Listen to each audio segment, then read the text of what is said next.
Today on the Morning Edition, the Anchorage Assembly is asking the state for some of the projected oil and gas revenue since prices went up due to the conflict in Iran. We'll break down what exactly the Assembly is asking for. Plus, the flooding in Hawaii is the worst the island state has seen in over 2 decades, and some Alaskans are there living through it and seeing the destructive floodwaters firsthand. We'll share their story. And later, the healing power of a handmade quilt simply cannot be overstated. There is a certain love and care that comes with one that you have to see and hold to believe.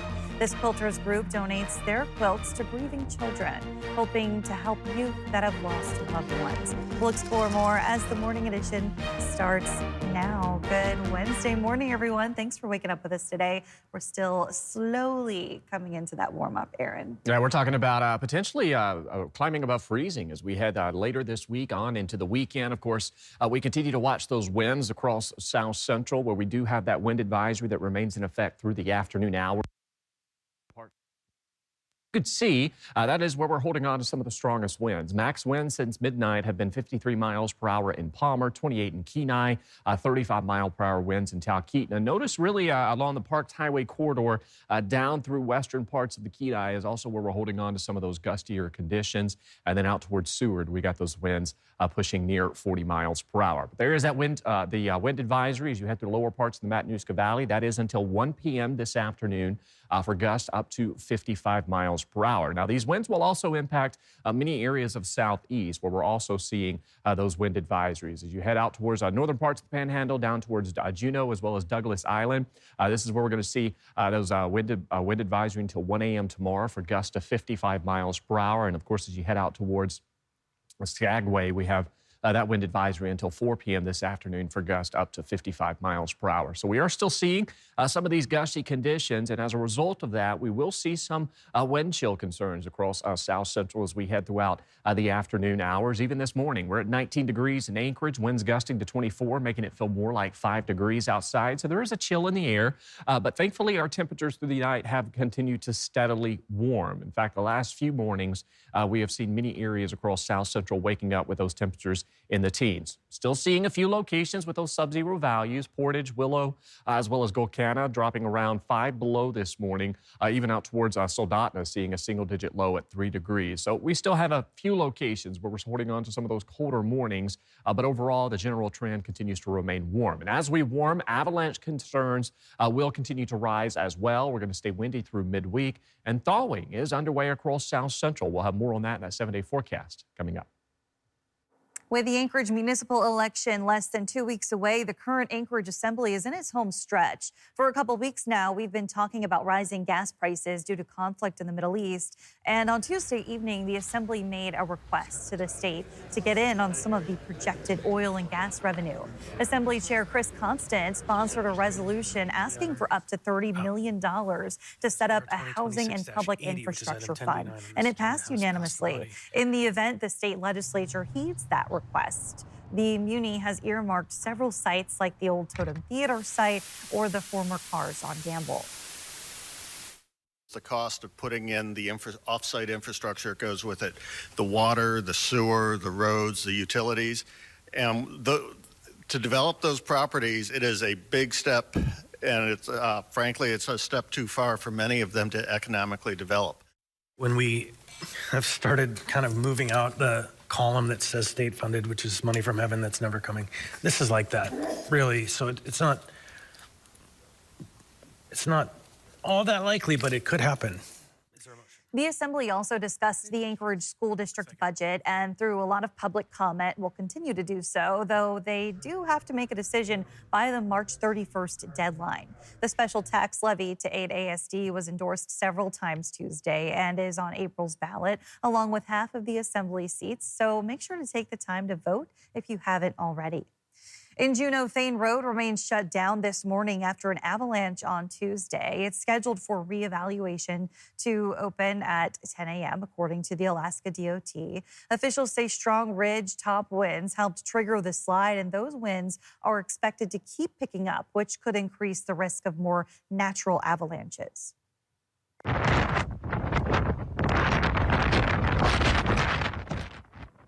This is a video from the Alaska Department of Transportation. You hear that wind whipping as the avalanche comes down.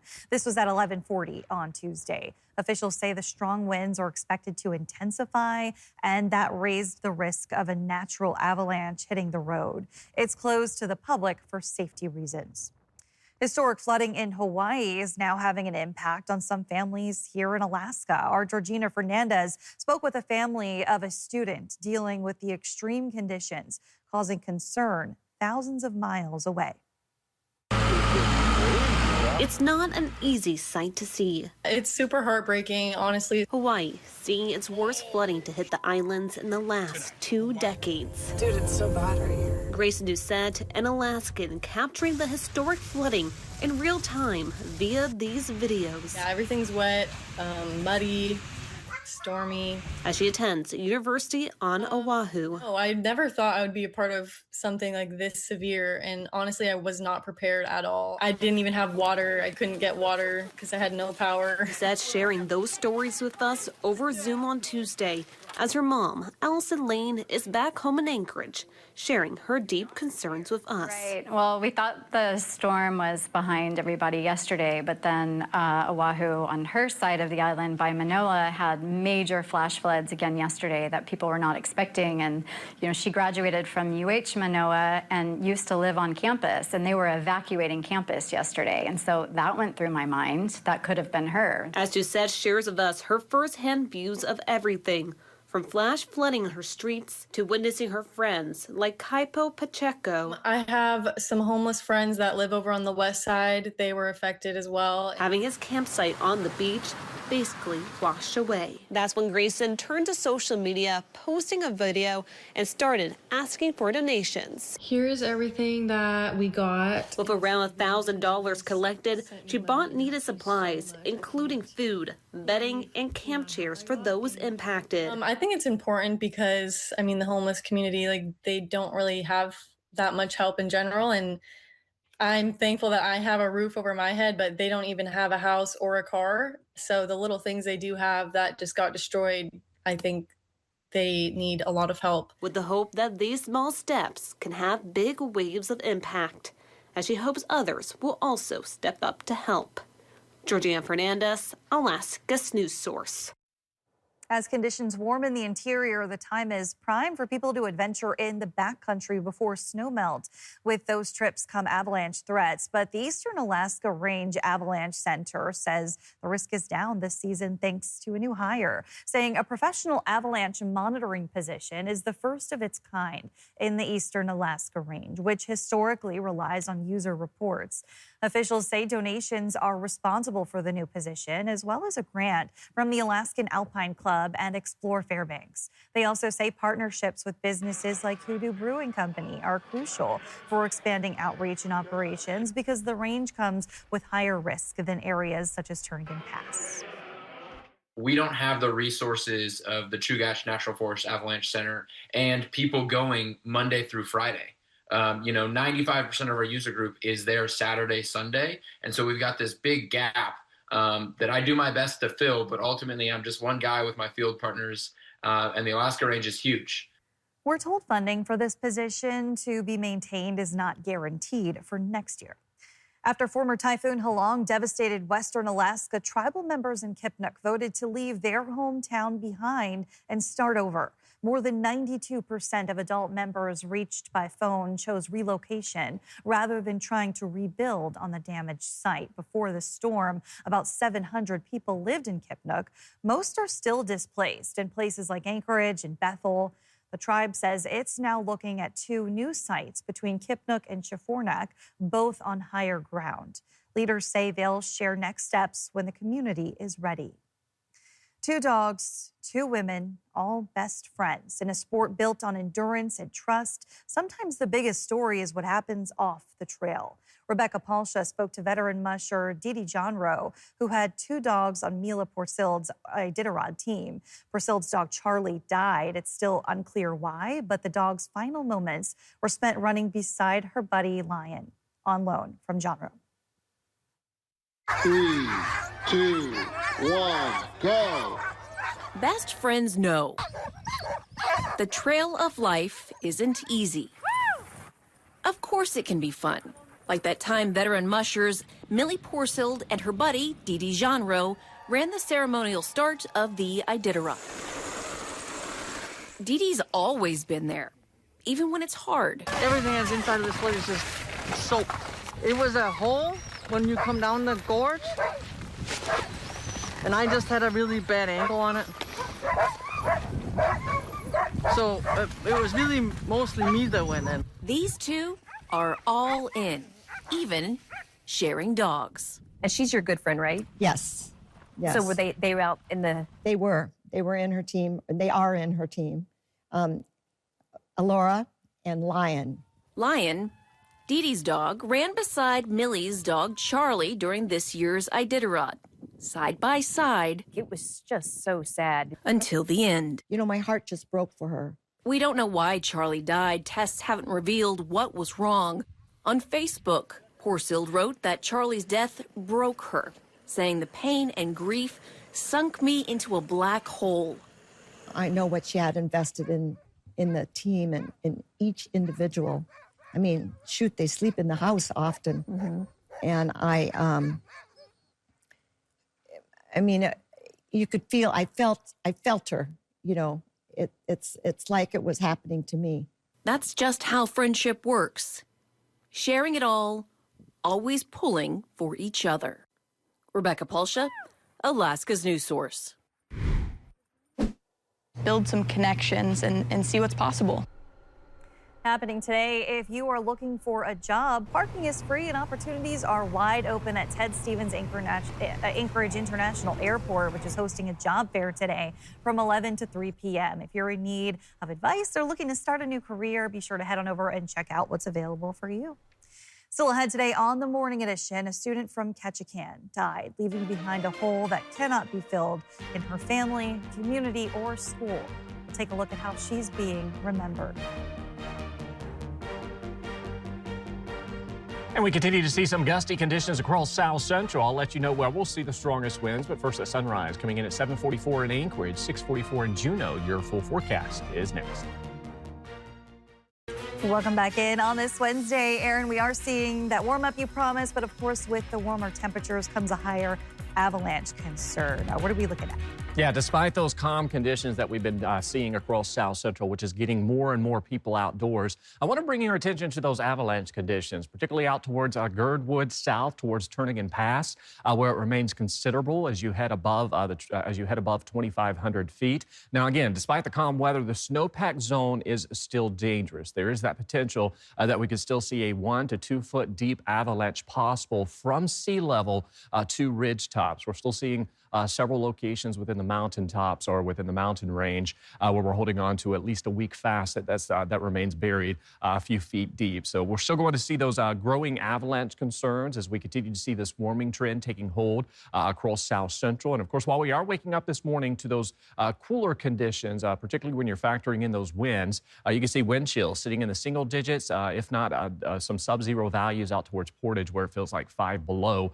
So we are seeing some of those colder conditions this morning, thanks in large part to the winds. In fact, the winds will continue to be a concern for South Central as we head throughout the day. But there is still plenty of sunshine to get outside, soak up as we head throughout the next couple of days as we continue to hold on to this dry pattern with those temperatures warming into the upper 20s. When you step outside and you see that incoming solar radiation and you're standing directly into the sunshine, you're going to actually see those temperatures feeling more like 10 to 15 degrees warmer, thanks in large part to that incoming solar radiation. So get outside, stand directly in that sunshine, and enjoy the nicer weather that we are dealing with. Just keep in mind this freeze-thaw pattern that we have across South Central will continue to lead to some of those icy concerns, particularly for the sidewalks, parking lots, as well as you head through some driveways as well. Now, one thing we are going to be watching across South Central as we head throughout the remainder of today will be those winds, which are going to continue to remain quite gusty for many areas of the region. You can see that wind forecast as we head through the remainder of today.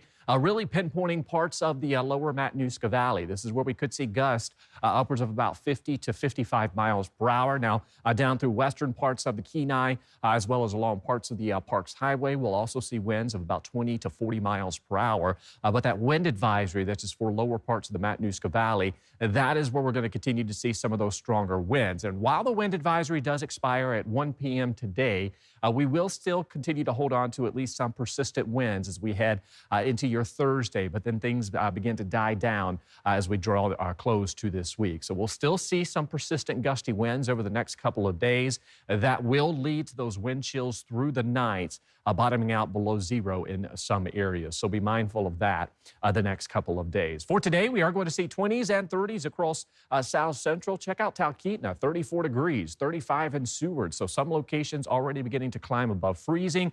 And you can see ample sunshine. Really the only activity we're going to see is as you head off the coast out over the open waters of the Gulf of Alaska. So this extended stretch of sunny weather, it is going to stay with us, and we're going to continue to steadily warm. Mid to upper 20s as we head through the close of the week on into the weekend and early next week. Kristen, we have it. Those temperatures climbing above freezing as we head into early next week. We're talking about highs near 34. Good. All right. Thanks, Aaron. This next story includes discussion of suicide and mental health that may be difficult for some viewers.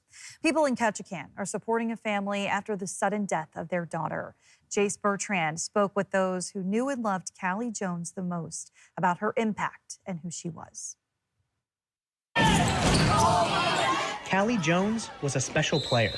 Coaches and teammates can agree. She was that raw talent that just needed to be shaped. She was fearless. She loved to go in and kind of mix it up and battle with the big girls. When the contact started happening on the court, you could kind of see the flip switch where she was aggressive and ready to go to work and battle. She always had energy, and she would always like give me high fives when I did something good, and she was always just like an uplifting person and definitely someone who I loved having on the court with me. A sophomore center at Ketchikan High, her aunt says her impact was felt far beyond basketball. She loved everybody. Everybody knew her. She said hi to everybody. She always made sure that she told everybody that she loved them when she saw them, hugged them. She could bring people together in a way that was just, it was really, really neat. Didn't matter what group you were part of or what your level of skill level was. Callie could bring everybody together and get them super hyped up.